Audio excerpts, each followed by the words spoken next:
The prophecy on war recorded in Section 87 of the Doctrine and Covenant still lies in the future. Not a single prophetic element has truly been fulfilled. The questions now are, when will the wars detailed in the prophecy begin, and what can we expect? Given the misconceptions and misinterpretations surrounding the revelation, we will need to start from the beginning, hopefully coming to a better understanding as to what it says. After all, the prophecy is meant to be understood and the events recognized as they unfold. Now we begin starting with prophetic element 1 and 12. The first prophetic element states that there will be wars. There will be multiple wars and not just one global war.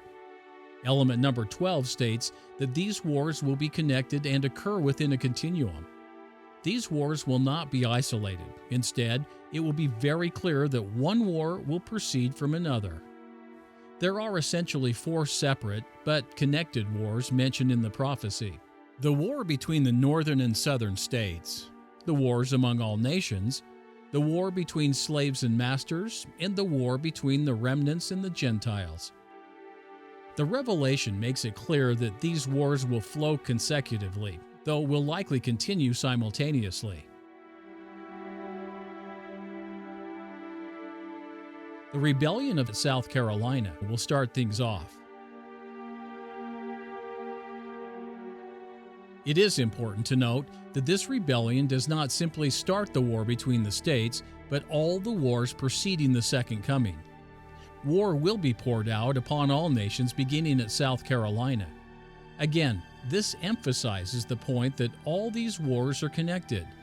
The rebellion will initiate the wars and engulf the world in war. The Lord of Hosts states plainly that the initial war will be between the southern and northern states.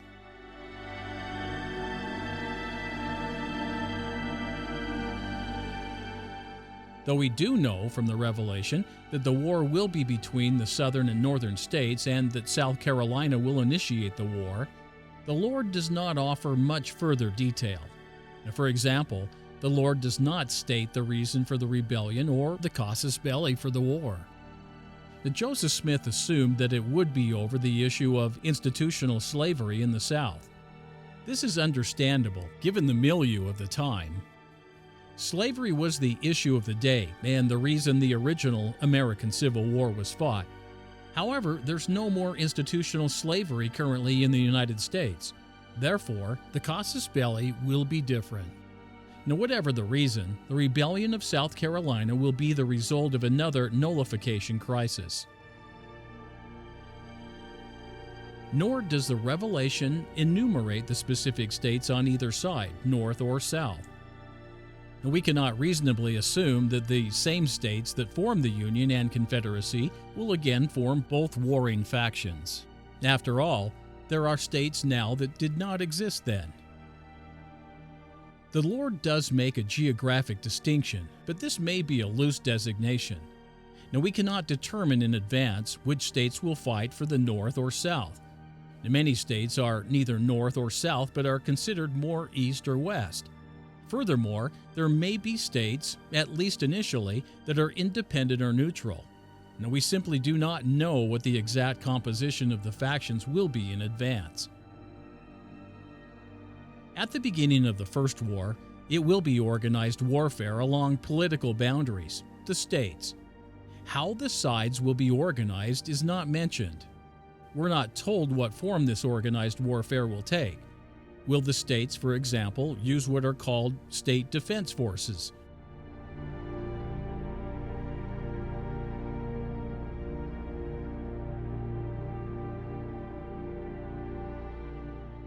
Not all states, however, have active state defense forces.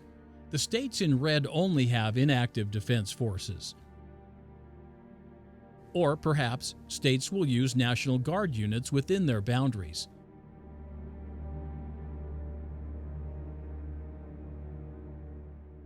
In such a crisis as a civil war, of course, the president can mobilize the National Guard for federal service without the consent of state governors.